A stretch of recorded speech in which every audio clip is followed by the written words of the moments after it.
Dans cette vidéo, je vais vous montrer comment créer de la brume. Pour créer de la brume, ça vous prend du blanc de zinc. C'est du blanc de zinc, c'est PW4, P pour pigment, W pour white, 4 pour le zinc. Puis vous allez en mettre un tout petit peu sur votre palette. J'en ai déjà mis ici sur ma palette. Je vais avoir besoin d'un pinceau rond doux. C'est un pinceau en soie synthétique. Et pour vous aider aussi à disperser votre brume, vous allez avoir besoin des pinceaux très doux en soie synthétique ou un blaireau. Un blaireau, c'est aussi très doux pour faire disperser la couleur. Vous pouvez utiliser de l'huile de lin si vous êtes à l'huile, aussi pour faire votre couleur encore plus transparente parce qu'on veut atteindre une couleur transparente.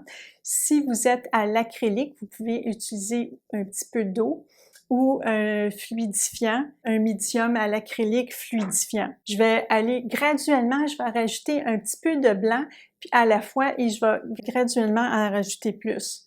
Donc, je vais juste en mettre très peu sur mon pinceau parce que je veux contrôler la quantité de couleur que je mets sur mon pinceau. Et je veux que ma brume soit ici. C'est excusez-moi, la toile, elle est sec préalablement. Si vous avez une toile qui est encore mouillée, votre brume va toute se mélanger à vos couleurs et c'est pas le bon effet que vous voulez. Alors, votre toile, elle est complètement sec avant de faire votre brume. Et je vais toucher très délicatement pour rajouter le blanc de la brume. J'en ai pas assez sur mon pinceau. J'ai tendance à être un petit peu trop conservatrice, mais c'est toujours plus facile d'en rajouter que d'en enlever. Alors, je recommence avec un petit peu plus sur mon pinceau et je vais venir le rentrer sur la toile juste pour créer l'effet de brume. Je fais des petits circulaires, juste comme ça. Et si vous voyez que c'est trop blanc, vous pouvez rajouter un tout petit peu de l'huile de lin et je vais en prendre juste un tout petit peu, comme ça je contrôle vraiment mieux la quantité d'huile que j'ai sur mon pinceau et je peux venir la mélanger avec mon blanc. Ça va me faire un blanc qui est encore plus transparent. Si vous n'avez pas du blanc de zinc qui est déjà transparent au départ, vous pouvez prendre votre blanc de titane et rajouter plus d'huile dedans pour le rendre encore plus transparent. Et je vais aller rajouter mon blanc pour créer, oups, ça je voulais pas faire ça. Je vais rajouter ici de plus en plus mon brouillard. Vous pouvez teinter aussi votre brouillard. Là, je l'ai fait complètement blanc, mais vous pouvez venir le teinter, le bleuter, mettre la couleur que vous voulez. Ça se fait toujours mieux avec des couleurs transparentes. Et je vais graduellement, je repige souvent, juste pour être capable de bien contrôler la quantité de couleurs que j'ai sur mon pinceau. J'en mets vraiment pas beaucoup à la fois. Je fais un frottis.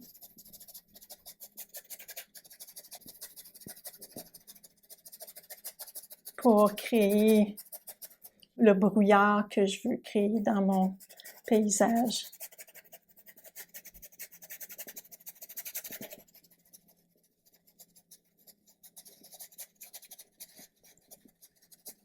Si vous voulez rendre votre brume encore plus diffuse, c'est là que vous pouvez utiliser soit votre blaireau ou un pinceau en soie synthétique très mou pour juste venir brosser un peu dessus et rendre votre brume plus diffus. Les pinceaux sont secs, ils sont pas mouillés. Ça se travaille beaucoup mieux quand c'est sec et je vais juste venir, vous pouvez venir juste faire un peu des arrondis, c'est comme ça, ou si votre brume est plus sur le long, vous pouvez créer les effets allongés et venir rentrer la brume dans le grain de la toile ou les textures de la toile, puis la rendre un peu encore plus diffuse. Je ne sais pas si la caméra le voit, mais moi je vois la différence quand je passe mon pinceau doux et je vais le faire aussi avec le blaireau juste pour vous montrer l'effet et ça fait vraiment plus, ça vient déplacer la couleur juste assez pour que ça fasse l'effet encore plus vaporeux de la brume.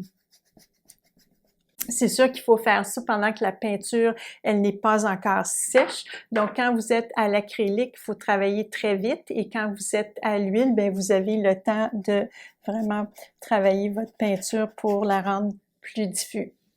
Et c'est tout pour la, c'est tout pour la brume. Et c'est comme ça qu'on crée du brouillard sur une toile.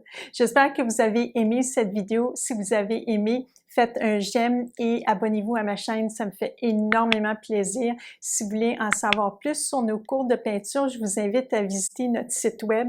Je vais mettre le lien dans la description de la vidéo. Et on se voit dans la prochaine vidéo.